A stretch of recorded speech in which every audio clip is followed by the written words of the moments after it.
Gracias, presidente.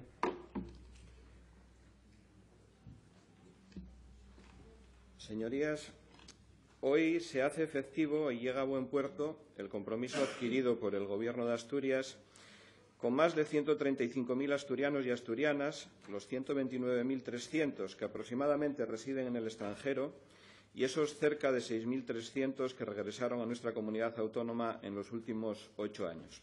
Esto según cifras del Instituto Nacional de Estadística.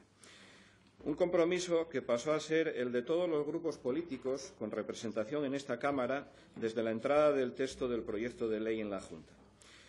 Nos disponemos a aprobar el texto de la Ley del Principado de Asturias, de los asturianos en el exterior y del reconocimiento de asturianía.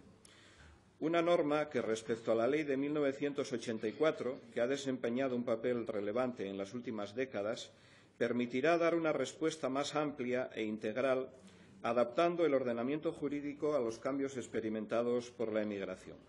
Cambios en los que se contemplan nuevos fenómenos como el retorno y la emigración joven.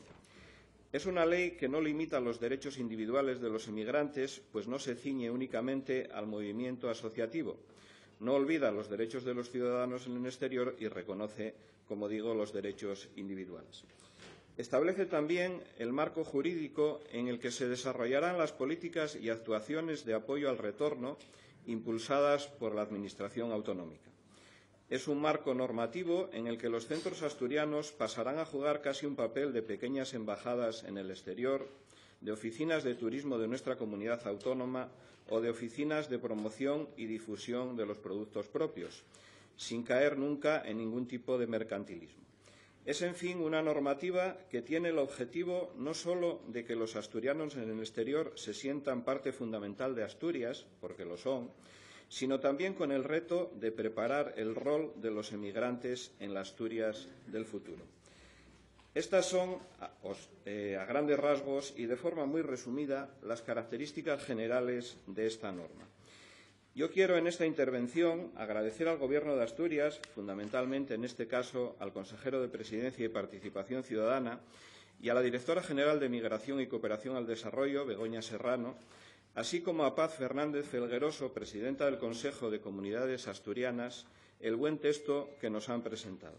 Un proyecto de ley que fue el fruto de un amplio proceso de participación, debate y consenso entre los colectivos de migrantes, asociaciones, sindicatos, representantes de personas retornadas, Universidad de Oviedo y las cámaras de comercio, entre otras entidades y organizaciones. Ese amplio debate y ese buen texto han facilitado el posterior trabajo de la ponencia. Agradecer a los letrados de la Junta sus aportaciones y su trabajo, como siempre serio y riguroso, lo que nos permite legislar de manera sensata y eficaz. A la presidenta de la ponencia, Concha Masa, por la manera de llevar las reuniones y los debates, y agradecer también a todos los miembros de la ponencia, representantes de todos los grupos políticos, su predisposición favorable y su espíritu constructivo para sacar adelante esta norma.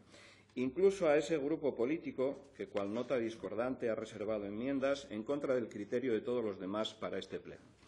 Espero que esa predisposición positiva y favorable se mantenga en los proyectos de ley y planes que trabajaremos en lo que queda de legislatura. Ese espíritu constructivo al que aludía ha permitido, tras escuchar a los expertos comparecientes, enriquecer el texto incorporando nuevas propuestas de las que pongo ejemplos.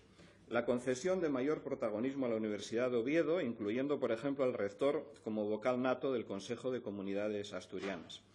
El impulso a proyectos de interés económico para el Principado de Asturias, potenciando la región, los productos asturianos y la internacionalización de nuestras empresas. El refuerzo de derechos, incluyendo algunos como el derecho a recibir información de contenido social, institucional, jurídico, económico, lingüístico y cultural. El derecho a recibir cursos y programas a distancia para promover y facilitar el conocimiento de la cultura, la lengua, la economía, las costumbres o las tradiciones asturianas. Otras propuestas incorporadas son que los poderes públicos, en el marco de sus competencias, faciliten información sobre homologación de títulos y apoyo para realizar en Asturias los cursos que estén cursando, que impulsen trabajos de estudio e investigación sobre la historia de la inmigración asturiana que presten asesoramiento sobre el ejercicio del derecho a voto para las elecciones a la Junta General del Principado de Asturias o que ofrezcan ayuda en la búsqueda de empleo a los retornados. Además, y dependiente del registro de migración, se creará un censo virtual de asturianos en el exterior con carácter voluntario y a efectos estadísticos, favoreciendo la inscripción de aquellos que estén en zonas donde no hay centros asturianos. Finalmente, también se incluyen en el Consejo de Comunidades Asturianas, aparte del rector de la universidad, una persona por el Consejo de la Juventud y un miembro por cada grupo político con representación en la Junta General del Principado de Asturias. Lógicamente, señorías, fueron rechazadas algunas enmiendas que suponían la modificación del Estatuto de Autonomía del Principado de Asturias o del Estatuto del Ciudadano en el Exterior, que implicaban una ampliación excesiva del Consejo de Comunidades Asturianas, dejando a los centros asturianos en una inaceptable minoría, o que se inmiscuían en las competencias de otras comunidades autónomas. En cuanto a la paridad, no es un criterio o requisito exigible, no se exige, señorías, a ninguna asociación.